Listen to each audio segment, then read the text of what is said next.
of our daily lives. We use it to keep ourselves comfortable, to keep our food fresh and our beverages cold. You might say that a refrigerator works by taking heat from the inside of the box and getting rid of it on the outside.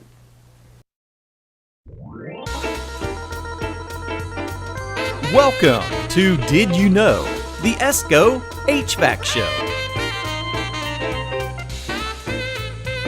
We will see you in about 45 seconds or so. Make sure that you are subscribing to our channels, our LinkedIn, YouTube, Facebook. Turn on notifications, and we are very excited to be here with you. It's almost time, about 30 more seconds. Make sure to grab your notebook and pen so you can jot down notes along the way, because at the end of the show, you could have an opportunity to ask our guests questions so we can dive a little deeper into these topics. And here we go. Welcome to Did You Know, the ESCO HVAC Show.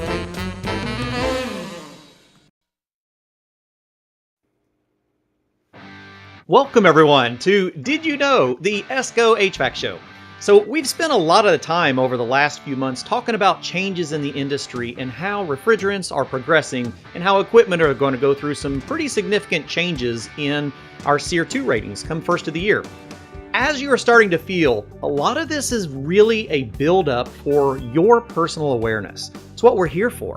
So today I have this wonderful opportunity to join my colleagues. So ESCO and HVAC Excellence is here to help you build your program and to build yourself as well.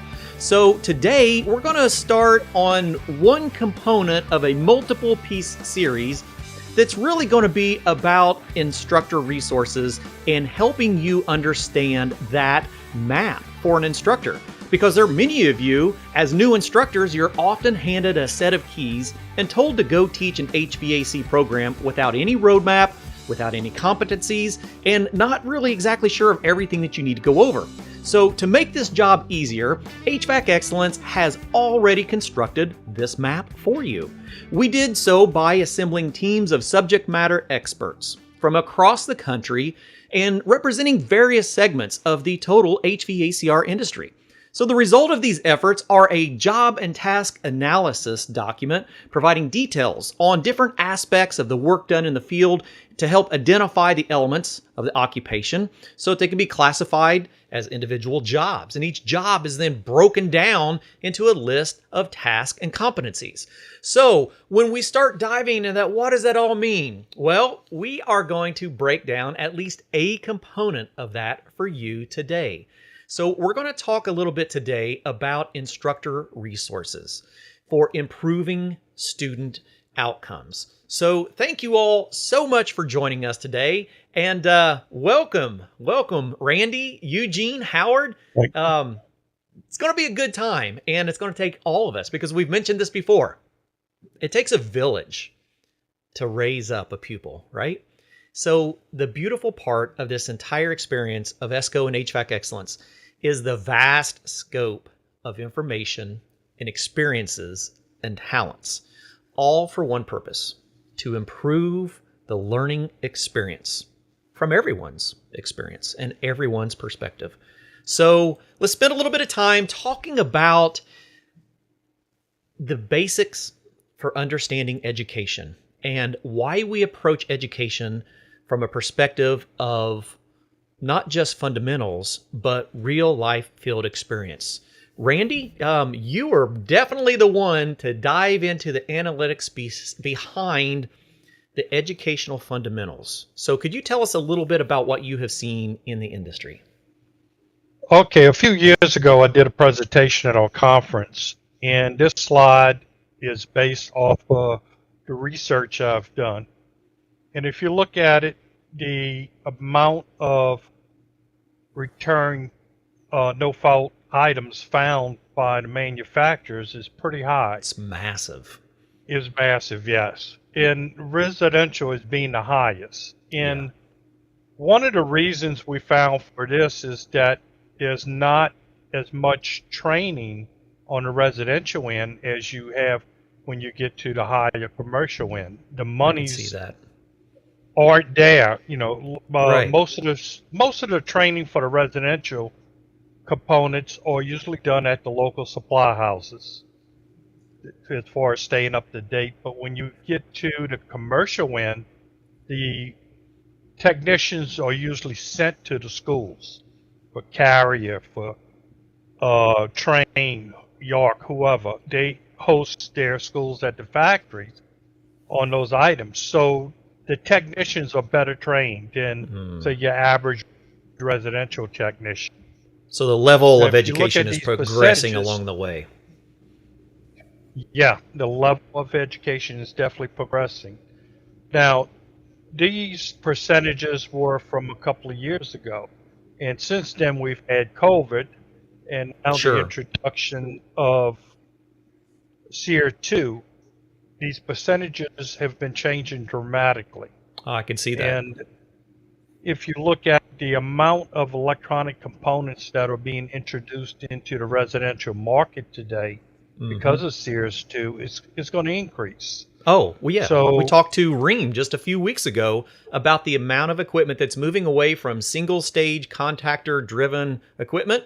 That's going to be a minority in the equipment going forward once we hit SEER 2 requirements, at least from that manufacturer. Lots of control boards, lots of inverter compressors, a lot of ECM motors, a lot of solid state electronics. yeah, and that's where the schools don't have the equipment in a lot of cases to train the students coming into the field to be ready for these new components. Sure. It's a whole different level of troubleshooting from your mechanical components. Yeah, it's not a basic sequence of operation that many of us grew up on where you understand the sequence, you could find the fault. Now we're getting into things that have multiple inputs, multiple outputs, not just a processor. We may have multiple processors within a piece of equipment. So I can definitely see that. I seen it as myself when I was into distributor training. When I first seen some of the analysis of compressors that were returned with no fault found, I'd went to a Copeland cost class over in Ohio. And during that, they presented numbers that were actually higher than this for return compressors that had no fault found. So as an educator and as a curious person, I wanted to validate that a little bit out of my own stock. So when I got back, I actually gathered all of my warranty compressors that I had. I put them all on one pallet and decided I would at least do an electrical analysis of those compressors to see how many of them had bad windings. So I had like 16 different compressors on this skid, and out of 16 compressors, I had 16 good sets of windings and overloads. So it doesn't give us the mechanical operation of the compressor. They could have failed for other reasons, but typically you would expect that if you're having some compressor failures, you should have had a pretty significant amount of electrical failures within that. The entire skid, not a single one of them had an actual electrical failure. So Not surprising. it's pretty crazy to think about those numbers. Well, Clifton, if Yeah, I could what just I add was- something, I always Yeah. look at the top number and bottom, residential components versus chillers. Sure. Same manufacturer, two different lines of components, Completely different. 70% less false warranty claims. Sure. What's the difference? It's the level of training. So if any Level of manufacturer education. wants to see why we should be investing in training in our industry, the numbers are right there.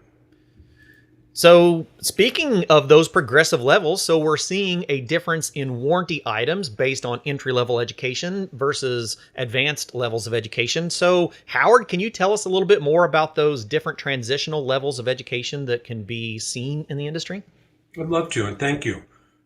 Throughout each stage of our career, whether we're in high school, college, a technician, a contractor, a teacher, we take progressive levels of certification. Sure. We do so really to find out, do we have the knowledge necessary to move on to the next level, or do we need additional training? So a high school student might be taking a student outcome assessment, such as the heating, electrical, air conditioning technology exam. Right.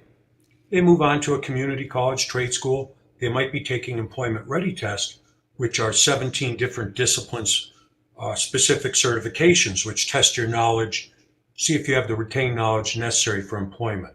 Okay. Someone who has some retained knowledge and a couple of years of documented field experience then qualifies to take technician level certifications. Okay, so moving up in my experience, I've learned the Right. fundamentals through textbook. I have remembered that.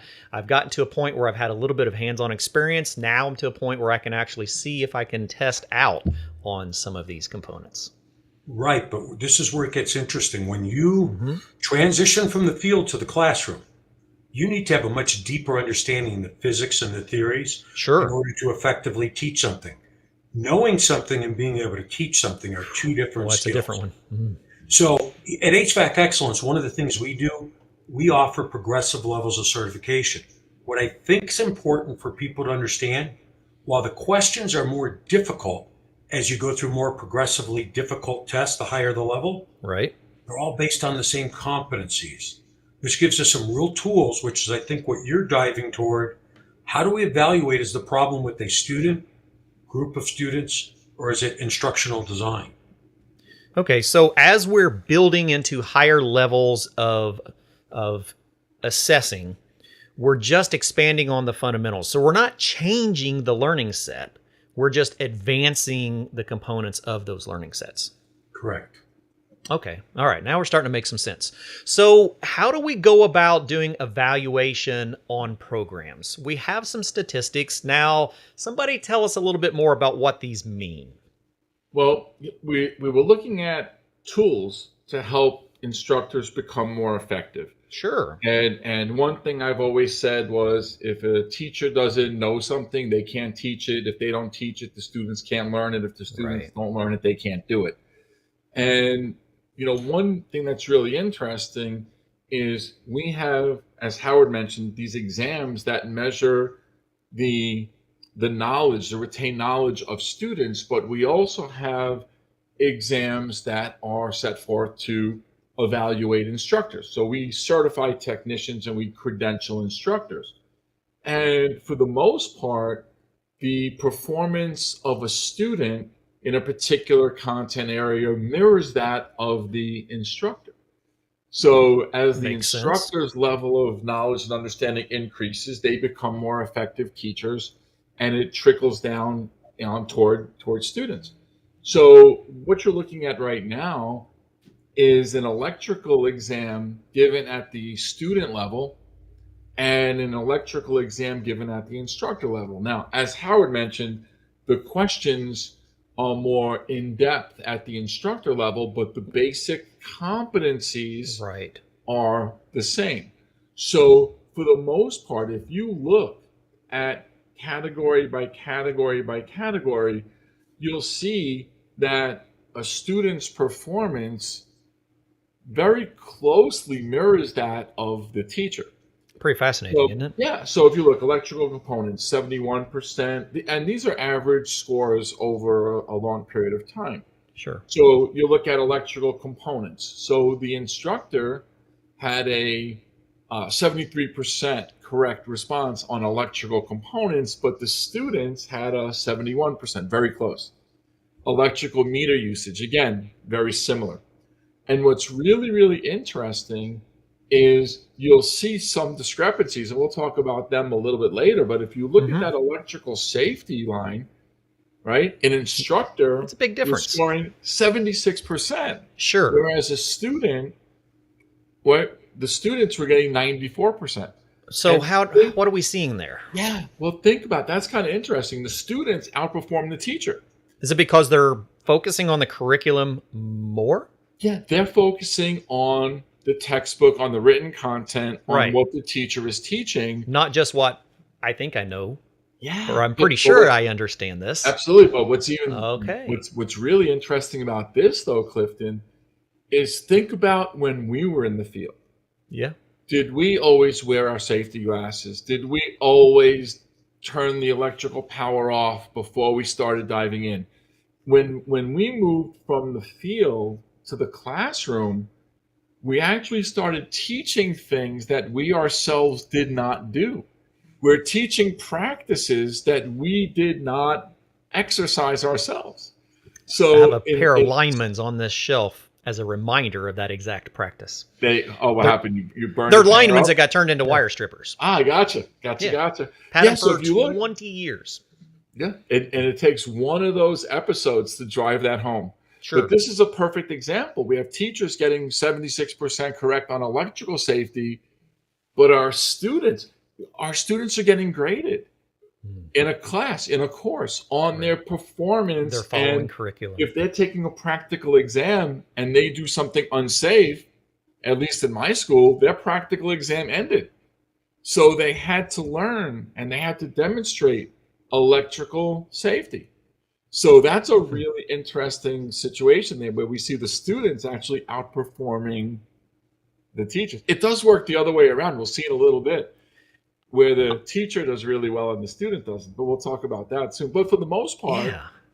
the student's performance and the instructor knowledge mirror each other, which is Sure. actually kind of interesting. That is. I can remember when I first started doing education, there were things that I recognized that I wasn't understanding as well as some of my students were in curriculums. Things that I thought that I knew very well, and not realizing that maybe I didn't learn quite as well as I thought along the way. I found out that I became a much better technician once I became a teacher. Isn't that crazy?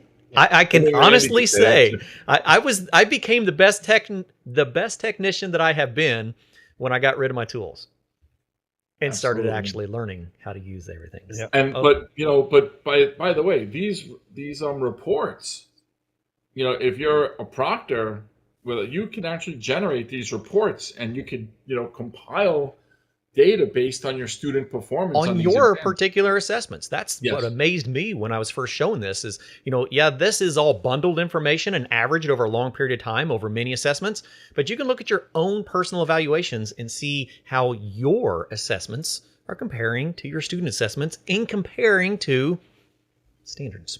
Yeah, and you can also compare your results to national averages Right. to see how you're comparing to to the national averages Well, that could be a smack in the face, couldn't it?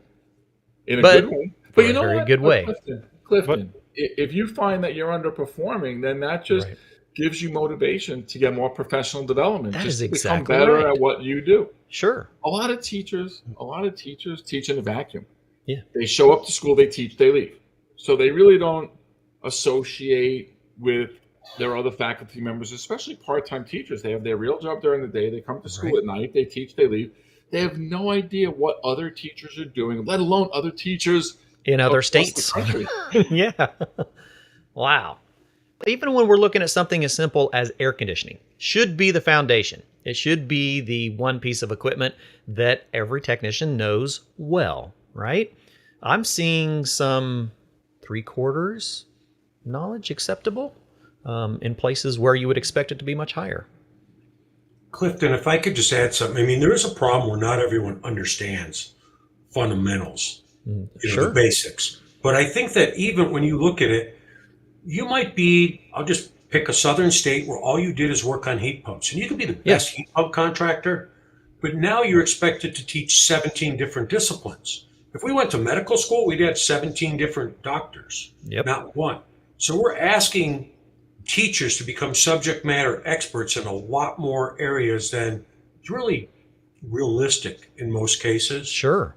But going back to what you were saying, Eugene and I have always joked, if we were to show some of these statistics to most teachers, say we're going to have a class on basic air conditioning, basic electrical, and there's another class across the hall that's advanced electrical or advanced air conditioning, we all think we know the basics till we actually Till we test test it. ourselves. Sure. Oh yeah. I Yeah, can and- validate that myself. Yeah, and Clifton, I mean, look at the slide we're looking at right now. So if I'm a teacher and I pull up that report and I'm like, wow, my students are really bad at, refrigerant flow control theory, or my students really need to up their game on AC troubleshooting. Right. Well, look across. What about the myself? slide. Look at the instructor performance. So it's very difficult to expect a student to excel in areas where the teachers themselves are not excelling. So it's really not intended to be a slap in the face, Nope. but instructor exams are really intended to help instructors identify areas where they could target their professional development, because professional development is really an opportunity for them to develop professionally. What a Love novel that. idea. What a So, novel idea. so if an instructor takes a credentialing exam that underperforms, Yeah. it should not be, taken with a defeatist attitude. It's No. okay. Wow, you know what? I didn't Analyze it. realize. Yeah. Do we know what we don't know? Yeah. Right. And Don't worry Howard about my says it all total the time. score. Look at the different areas to see where I need to improve. Yeah. So look at this instructor, refrigerant flow control theory, 73%. So he No knows wonder 73%. students not doing as good. Right. Yeah. So 73% positive means this 27% that teacher doesn't know. Jeez. So now you can concentrate your efforts. And if a teacher works on that, then they'll see, in an ideal world, improvement on the student side, because we're becoming Makes better sense. at what we do. And it shows in the places where the instructor is higher. Comparatively, our student seems to be high. Absolutely. Yeah. There's Look at AC equipment service. Yeah. Right, 85% on the instructor and almost 80% on the student. It's like we said earlier, the student performance tends to mimic that of the instructor. Wow. Lot of things to dive into that all in itself. I was just going to say, I think one of the things we have to realize when you're in high school, you want to get that first certificate. You get in the field, you're trying to build patches. Right. Teachers, we have to sometimes realize we got to get over our ego. It's not about us. It's about the people we're training. Yeah. And we really can't teach them if we don't know it. And let's face it, even if we know it, the industry's changing so quickly, we have to constantly We have go a back lot to keep up school. with. Yeah. Right. Sure. We'll take a simple one like heat pump troubleshooting. I could see that one. Yeah. Even if the instructor was really good at heat pump troubleshooting 3 years ago, next year they might have to be reevaluating their self to see what has changed industry-wide. So yeah, it brings a lot of perspective on, I may have been good at what I was doing, but now that things are progressing, the industry's progressing, maybe I need to be progressing along with it. Well, how many teachers out there now are teaching mini splits who have never worked? Never installed one when they're in the field. Yeah. I mean, I've installed mini splits in the field, but those were early generation, Completely different machines. Sure. early generation split, mini split systems that I was installing in the early 80s, and they were still pretty new here. Very different from the mini splits going in today. Absolutely. Yeah, way back there was just basically a split window unit. Now it's totally different with electronics. Sure. So now we can start breaking down, if we're even talking about heat pumps. Now we can look at, analyzing where we stand in heat pump education, because we're going to see a lot more heat pump education across the country. If you've been on the show, you've been following, the things that we discuss are about innovations in industry, innovations in our technology, advancements in efforts like from our Department of Energy for education on these new pieces of equipment. So we're going to have a lot of heat pumps going forward. So now is an opportunity to look at it and go, okay, I'm pretty good at understanding airflow if I'm hitting 91%. So maybe I don't have to re-look at airflow as much, but by golly, I better start looking at some interpreting heat pump schematics a little bit better, because my students are already failing at 62%, and I myself am not much better than that. And I need to get better on my schematics so that my students can understand these new changes to equipment through their schematics. And the electrical stuff, Clifton, is really, really important, because if you look, the vast majority of problems with an HVAC system is electrical in nature. Goes back to what Randy was talking about. Goes back And into our controls. And a high percentage of people in our field are not where they need to be electrically. Yeah, I completely get that. That's a big area where Shocking. Yeah. Yep. Yeah, in this industry, to try to reduce some of the callbacks or no-fault warranty problems, a lot of the manufacturers are doing like they did in automotive. They're making self-diagnostic boards and so forth. So, yeah, which we talked about a little bit a few weeks ago with one of our major manufacturers, is that diagnostics are really starting to come into play, because the manufacturers have realized if you don't help the troubleshooting for the technician, you're probably going to get parts coming back that don't need to be. So a lot more electrical, a lot more troubleshooting. And then we look at some of these, even in gas furnace technologies, with our electrical troubleshooting being moderate, but then we see students not understanding it as well, which means we probably would learn quite a bit out in the field. But now, are we relaying this to our students very well, and are we using the right curriculum? So we can see a variety of educational opportunities by looking at these assessments. Yeah.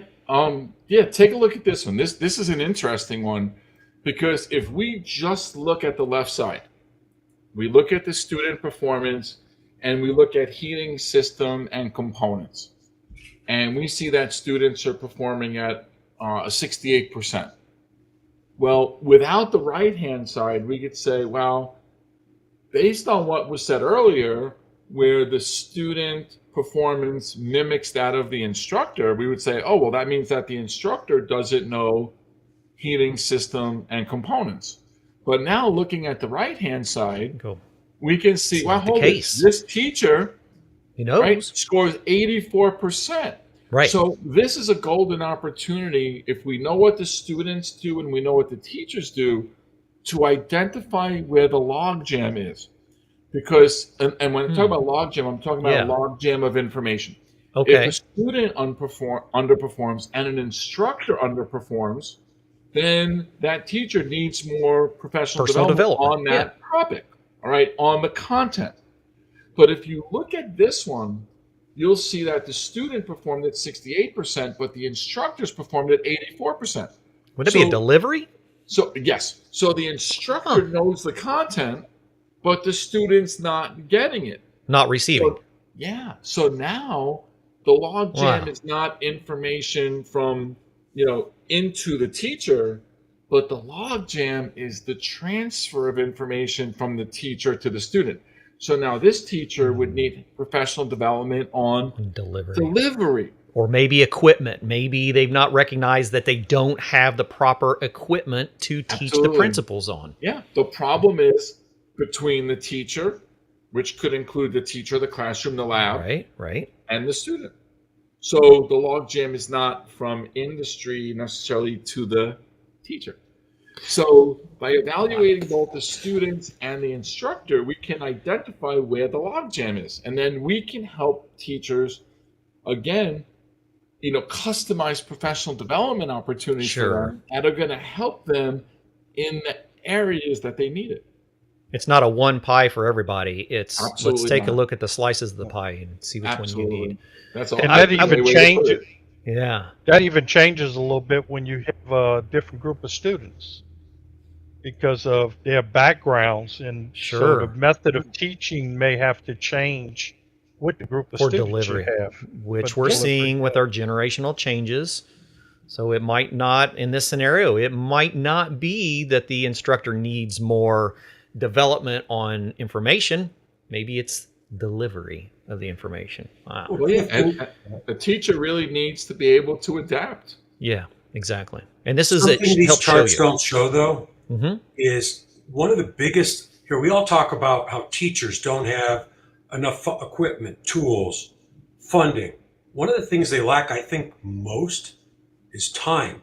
Sure. When Randy was going through school, the average program was 2,850 hours. Today, we're at about 750. So we're asking people to teach substantially more in a shorter period of time, in a fraction of the time. So it's critical to understand.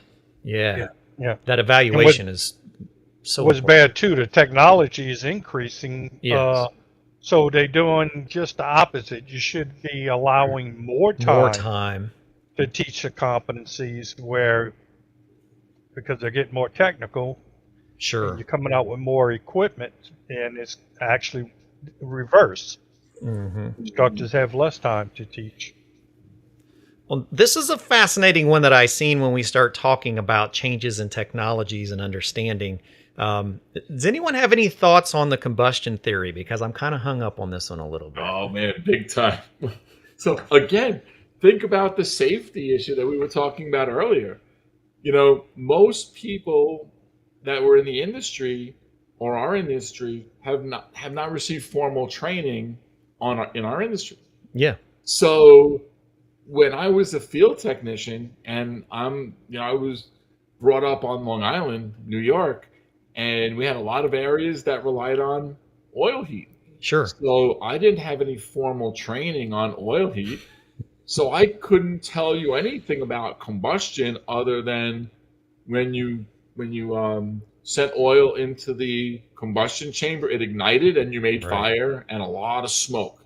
Yeah. So I couldn't tell you about combustion theory other than you mix oil with air and you hit a spark and it burns.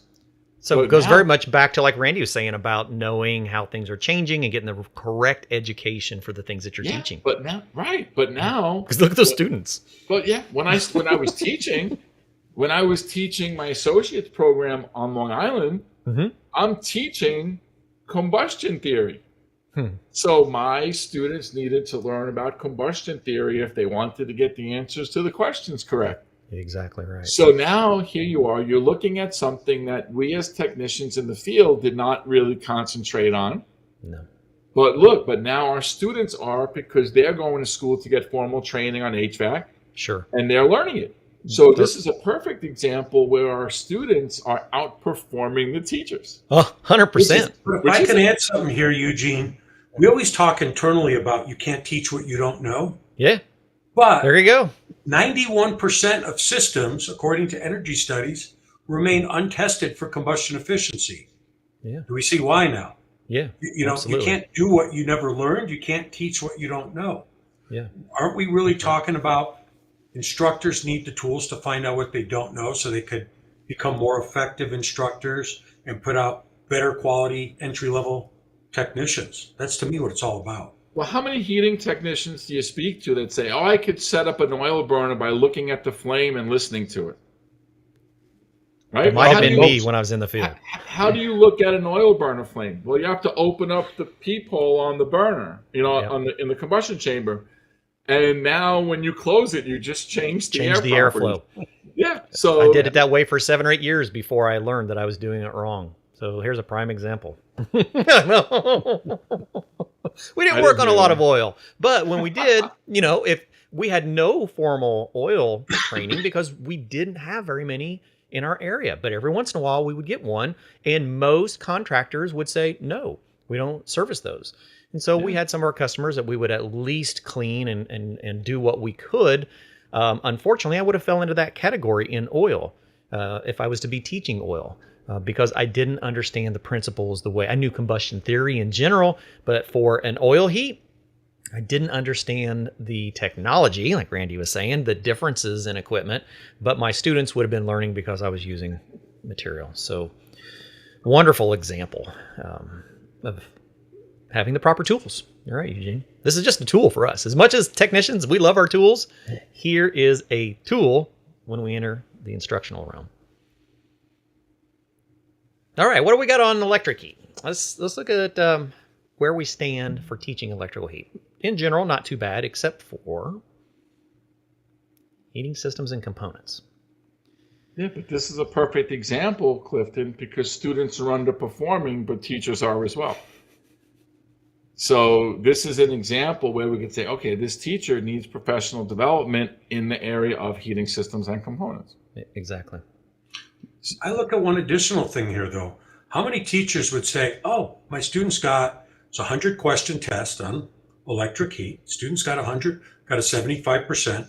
Check that off. Let's move on to the next thing. Yeah. Well, not only don't they know 25% of the material, but it's because they excelled in certain sections of the test. Right. They We're weren't not evenly- looking they at weren't the trained. breakdown to see the 58% on heating systems and components. There's some really neat tools for them to help pinpoint, and I think you're going to get to that a little further up here, but I want to know, is it a singular student, a group of students, a trend? Sure, because you could look at them individually. I have to say, before knowing what this can do, I wouldn't have looked at it very diligently. After understanding what it does, this could be one of the most important tools in a classroom. Yeah, you know what? Think about. I like to cook, and I have a whole lot of fruit and vegetable tools. Right? There are some I've looked at, and I couldn't figure out what it was, so I threw it back in the drawer. Right? So you have a lot of tools in your toolbox, But if you don't know what they are, if you don't know what they do, you're not going to use them. And if you don't use them, you're not going to benefit from them. If you're So not later sure what I'll the show horseshoe you- setting is, you'll never grow. Yeah, later I'll show you what I'm talking about, but it's a little funky there. I have to look it up online to see what it does. No, in all seriousness, if we have so many tools available to us, but you don't necessarily need to use every tool in your toolbox every time. Right. But you need to understand what tools are available to you as an educator, as a teacher, so that you can use them. You don't need to use it every single time. But yeah, I mean, if you just look at the bottom line, like Howard said, oh, my students did 75%, I did 75%, everything's all perfect. My students are understanding everything I'm telling them. Yeah. Yeah, but look at the areas where we're deficient. Think about it from the contractor perspective. So I'm the educator. I'm preparing these students in my program for a local contractor. And a contractor stops acquiring as many students from me as before. And we sit down and we have a discussion. I say, hey, what's the issue? Oh, your students are great on air conditioning systems and understand heat pumps, but none of them can work on an electric furnace. And most of my work is electric furnaces. And they're just not getting the education that they need. And if you could have backed up and do an evaluation and go, I only had one portion of that entire program that I had to improve, and I could have changed that outcome. So incredible tool. Awesome. Good point. And a lot of instructors don't realize the reputation of the class can change in the public sector or with industry real fast. If your students aren't learning what they're supposed to, Exactly. the contractors talk, they have contractor organizations, they'll say you're better off getting students from this school instead of this one. And Sure. a lot of it reflect on what an instructor does to stay up to date. One thing I used to try to do, I was lucky when I was teaching, most of the manufacturers or wholesalers were within a mile of my school. Mm-hmm. And I'd go to every dealer program I could go to. And a lot of my former students, graduates would say, what you doing here? You know this already. And you got to go to these classes as an instructor with the attitude, if you pick up one new thing from that class that you didn't know that you could pass on to your students, is really worth your while. Sure. Absolutely. Makes a lot of sense. Clifton, if I could just add something, I think that when you really look at it, a lot of people listening out there may not quite get this unless they're a teacher. Well, what's the product the school sells? It's students. Outcomes. And, Yep. and they're a reflection upon you. So here, I live in Colorado. We get snow up in the mountains. I want to buy a car. I need all-wheel drive. Eugene's in California. Gas is expensive. Maybe he wants something that's very fuel efficient. Contractors are the same way. They're looking at very specific products. They want to be able to quickly identify, what did you teach them? How were they assessed? What are they ready for? They shouldn't be coming back to people and saying, well, 80% of the students that came out of your school don't know how to use a multimeter. So we have a lot of tools to help you find out, are you not only teaching it, but do they get it? Because to me, perception is reality, and the reality is the product that they're buying. How do Sure. they perceive that? So what are we seeing here then, Howard, when we're talking about that? I love this slide because this goes to kind of what I was talking about before. So the teacher here just gave a employment-ready electrical exam. Students got an 85%. Let's just check it off and move on to the next thing. Mm-hmm. Well, there's a couple things I always look at. First of all, we give lots of ways of looking at the same data. Why? Well, maybe we want to look and see here on electrical troubleshooting, the students didn't do as well, but we see they did great on meter usage. Let's dive into the data. Maybe that data says one person, maybe Howard didn't do really well. The teacher could go ahead and help me Have a out. one-on-one. But maybe we take a look and everyone did. Maybe it's poorly everybody. in electrical troubleshooting. Sure.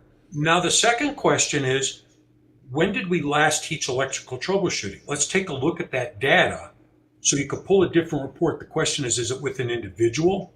Let's help them. Group of students, let's help them. But if it's a trend, that's on us. It might be that we don't know it. It might mean that we're not giving it enough time. But it's really meant to give you a lot of tools as an instructor to pull the same data in many ways to find out who you need to help. Because to me, the goal, is you need to know 100% of this when you're in the field. Oh yeah, absolutely.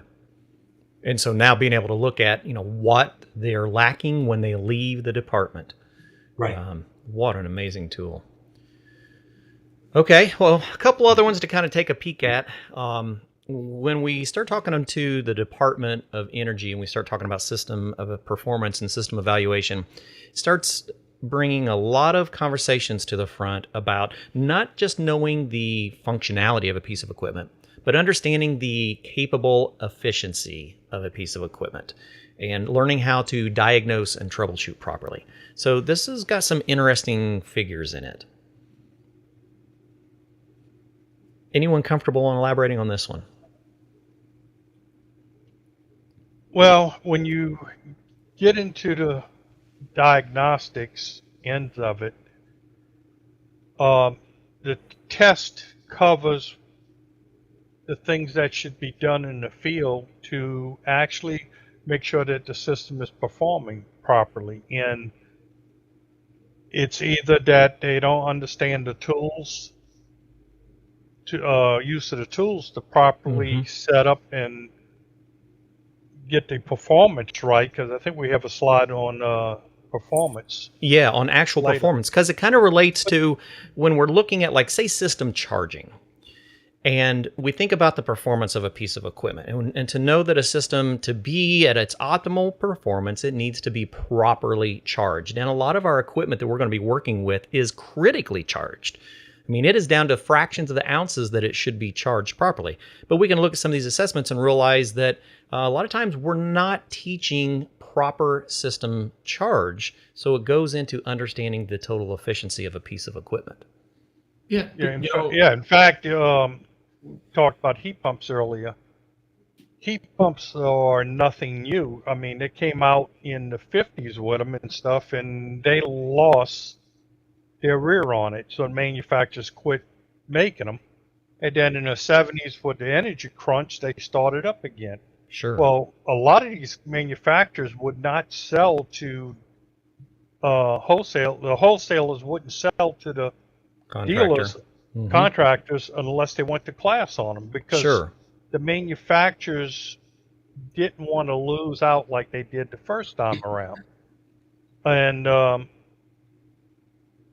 from one manufacturer that I dealt with when I had the company, they did not want you to put a set of gauges on the unit. Everything was pre-charged. And if you had any questions or a leak in the system, you recovered it. And this was back in the 70s. Yeah, you recovered it and you charged it back up because it wanted it charged within plus or minus 1 ounce. You're right, which is what we're starting to see again now, especially in our ductless world. Yeah, and that plus or minus 1 ounce will make a difference on the efficiency. Absolutely.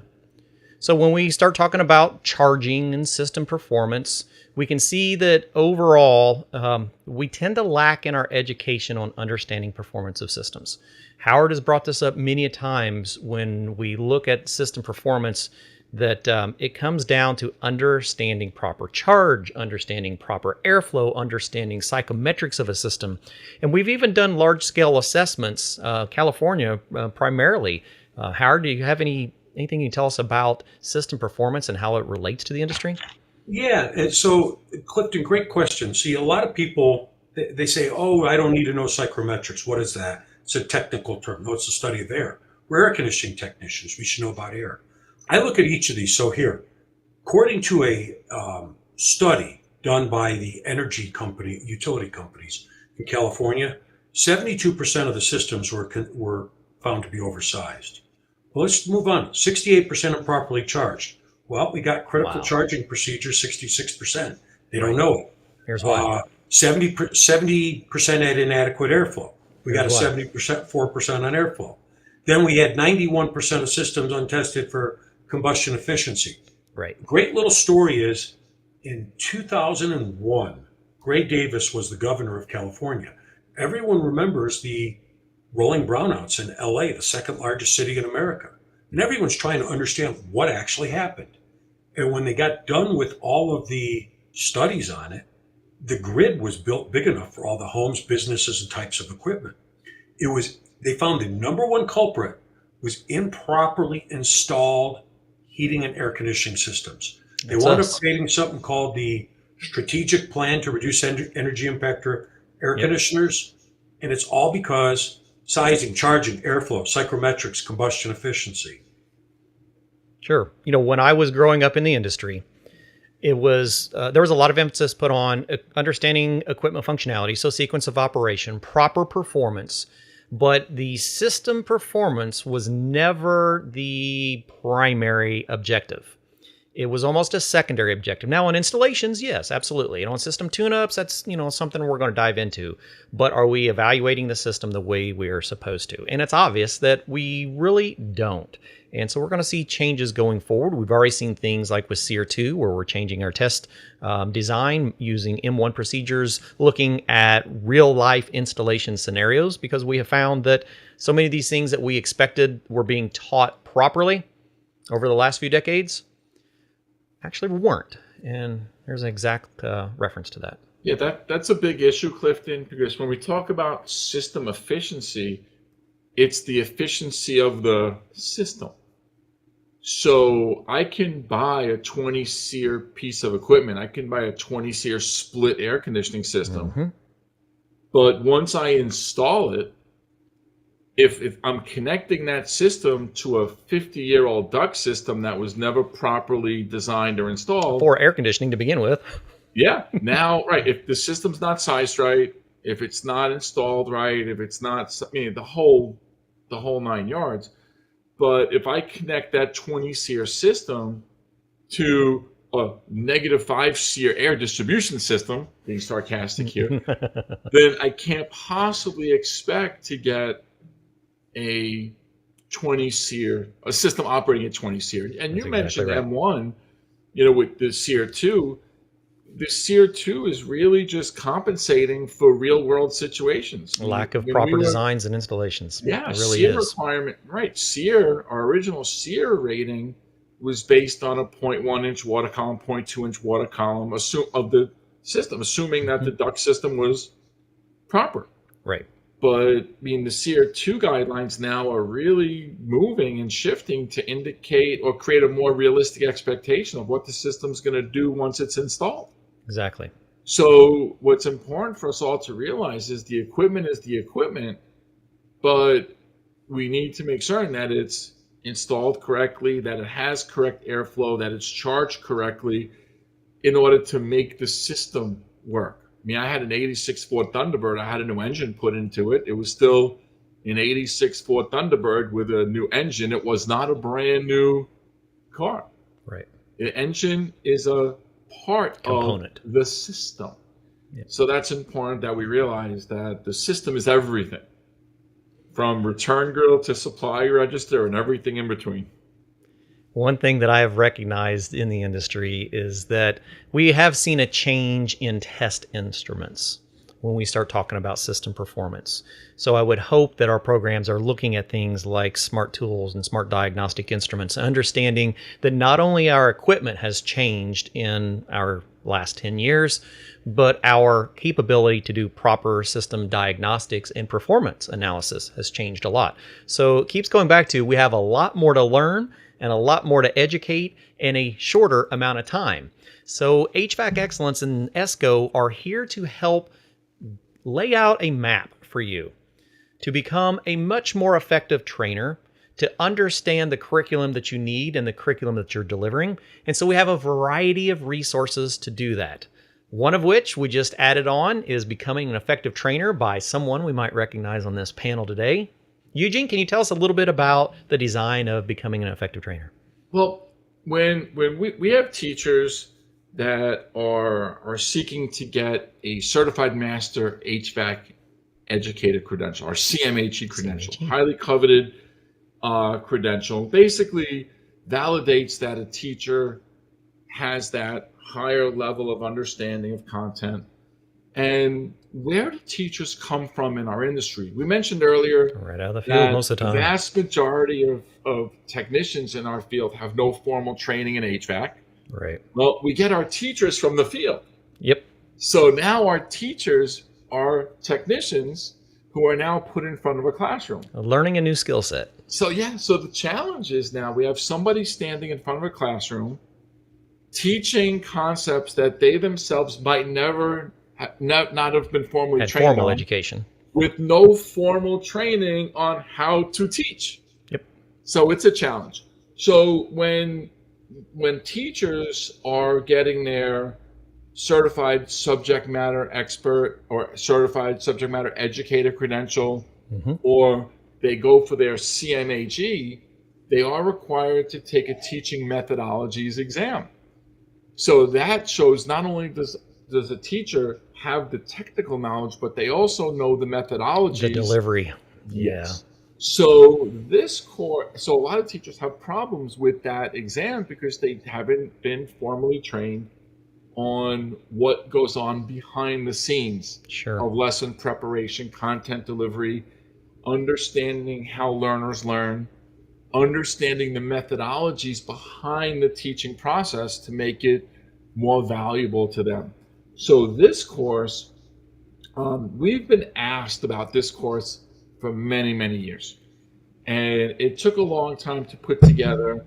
And it really is designed to help individuals become better and more effective trainers. So, we just launched it, what was it, a month or two ago? Yeah, just very recently. Yeah. So I like it. Yeah, I do too. It's a fun, it's enlightening. It gets into the nuts and bolts of training, how to create effective objectives. I mean, your objectives should really be in alignment with what it is you are trying to teach. So we get into evaluating our students. If our students do too well on a test, or if our students as a whole are underperforming on tests, what are the differences between goals and objectives, between strategies and methods, and it really gets into the nuts and bolts of educating. Yeah, the things that we didn't learn about our new job until we got to our new job. So one fantastic resource that we have available for you.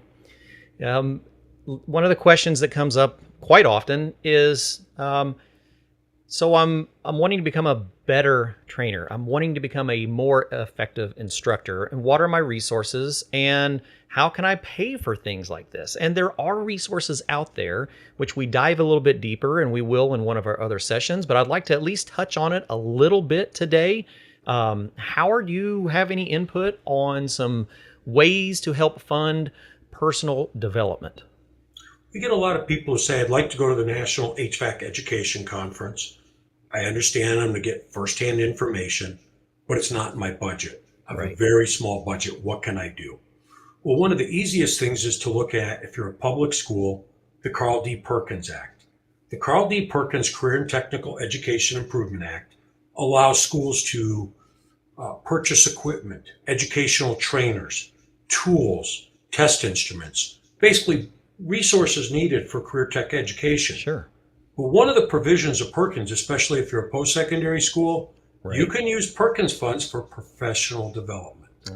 So if your school doesn't have it in the budget for you to attend professional development, you may be able to get Perkins funding available.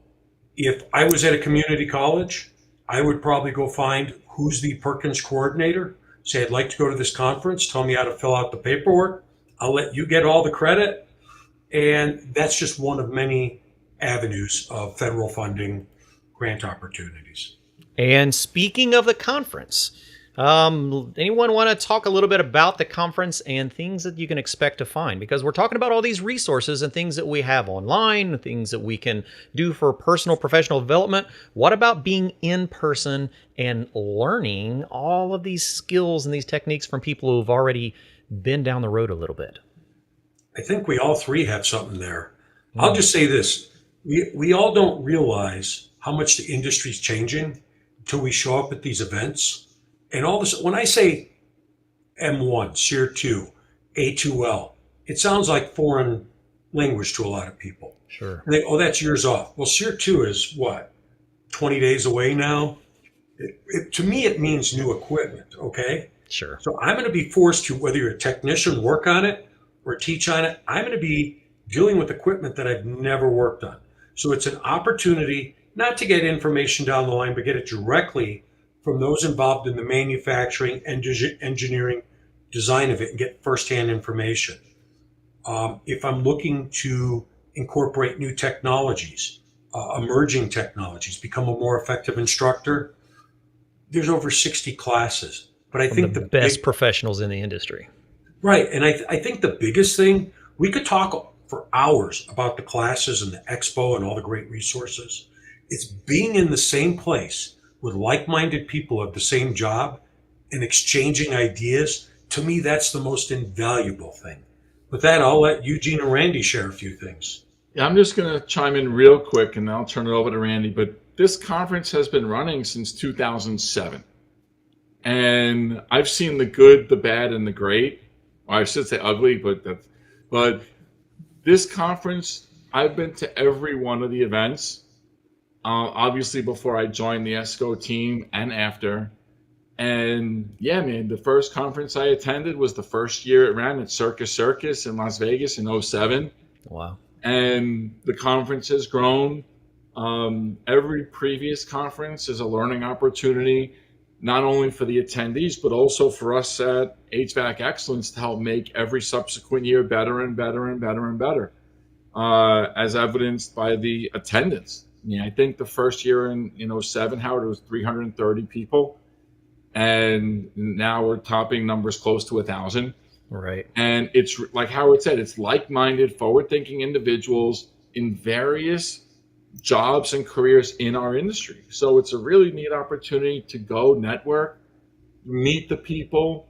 Again, meet with the manufacturers, meet with the organizations, meet with the publishers, meet with the movers and the shakers, the people who are helping to move this industry forward. It's a great event. Adding to that is if you're a new instructor or even an old instructor, we offer free examinations and instructor certification. That's right. Test and the CHME test. So it allows you to take the test free of charge, allows you to understand what's on a national competency test, that a student should know. And it gives the instructor the ability to go back and say, I need to brush up on this or that, and stay on top of everything. Because constantly changing. Nobody knows it all, and in this field, nobody ever will because it changes too much. So it is a great opportunity to see what's going on in the industry. And just to hop on what Randy just said, it's impossible for everyone to know everything. But you know what? We don't have to know everything. What we do need to know is where to get the answers. Go. When I have a question, who do I need to contact? So over the course of the last hour or so, we were talking about things. SEER 2, right? We were talking about A2Ls. We didn't mention it, but carbon dioxide is becoming really, really popular. So if CO2, A2L, low GWP, SEER 2, HSPF 2, EER 2 are all Chinese to you, this conference, especially this year's conference, the one coming up in Vegas, March 20 through the 22nd, a good number of these sessions are geared toward these technologies that you need to know about. These technologies, these regulations, these standards, these changes that our industry is undergoing. You can attend sessions. You can meet with the folks at the refrigerant manufacturing companies, at the equipment manufacturing companies, and ask these people. The Department of Energy is exhibiting and presenting at our conference in 2023. So if you need answers, it's really important not to rely on what you heard from someone who heard it from someone who heard it from someone. You could, and Howard and I talk about this all the time, you could travel around the country and meet with all these companies, but it'd take you the year. And shakers, the people from the Department of Energy, the people from equipment manufacturers, the people from refrigerant manufacturers, they're all going to be at this conference, and accessible that you can Right. walk up to them and say, hi, I One-on-one have a conversations. question about. So if you want the answers, and we hope you do, because if you're involved in this industry, whether you're a teacher, contractor, technician, whatever your role is in this industry, you want answers, you want knowledge, you want reliable information that you could pass on to others. And this is a great event. We changed the name from Educators Conference to Education Conference for a reason. This, because a lot of people who are not on the front line of education, oh, that's not for me, this is for educators. No, this is an education conference. So If I can add something on it's that, for you. Eugene. You and I, we talk about this internally a lot, all of us. If you walk up to a company, an exhibitor, and say, oh, what do you got that's free? Prepare to get a pen, some swag, nothing great. If you're a teacher, you would never walk in a classroom without a lesson plan. If you're going to a conference like this, you should take the time, research what are the classes that are going to be most beneficial to me, my students, the community I serve. Look at all the exhibitors. Come with some great questions about how do we work together to build my program, to partner. Could you be a guest presenter? Can we talk about flammable refrigerants? Where do I put this into my program? If you come with great questions, you're going to walk away with partnerships to build your program for years to come. If you come looking for what's free, I guess you go home with a bag of pens. Yeah, but Howard, we mentioned over 60 sessions, but we have just as many exhibitors Right. at the conference in the expo hall. Yeah. So yeah, you might get a pen or two, but you'll probably walk out with a lot more than that. So I went for my first time in 2019 as a participant, as a relatively new educator wanting to become better. And this year I will be part of the host team. And it has been hook, line, and sinker for me because I never knew that there was such a network of professionals and gathered in one place that continues to communicate afterwards. So I highly encourage you to take a look at the schedule, prepare yourself for better education, personal development, and welcome to our village. We are grateful to have you here with us. Any last things you guys want to cover before we hop out of here? Well, thank you all for joining Did You Know, the ESCO HVAC show, as we discuss personal development and understanding student outcomes and assessments and becoming a better educator in the process. And we look forward to seeing you on the next show and at our annual conference. So everyone have a good evening, and we'll see you next time. Thank you. Thank you. Take care. Thank you for joining Did You Know, the ESCO HVAC show.